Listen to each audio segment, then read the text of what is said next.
Жөө жүргүнчү жөө өтмөктөн өтүңүз. Дал ушундай талап менен милициянын кайгылуу кызматы рейд өткөрдү.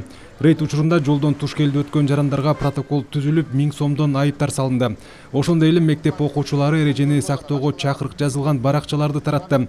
Маалыматка караганда шаардагы жол кырсыктарынын жарымы жөө жүргүнчүлөр менен катталат. Мындан сырткары инспекторлор унаасын тыюу салынган тилкеге токтоткон айдоочуларга дагы протокол түзүп чара көрдү. Бүгүн эле эмес, күнүгө дагы рейдтик иш-чара жүргүзүп, айдоочулар арасында, жөө жүргүнчүлөр арасында жана электросамокаттар менен жүргөн жарандардын арасында түшүндүрүү иштерин жүргүзүп атабыз. Ушул жол кырсыктарын алдын алуу боюнча. Анткени деген мына жол кырсыгы болот. Жол кырсыгы болгондон кийин ал адамдын ден соолугу, өмүрү биз үчүн өтө маанилүү да. Деги эле биз үчүн эмес, бул мамлекет үчүн дагы өтө маанилүү да.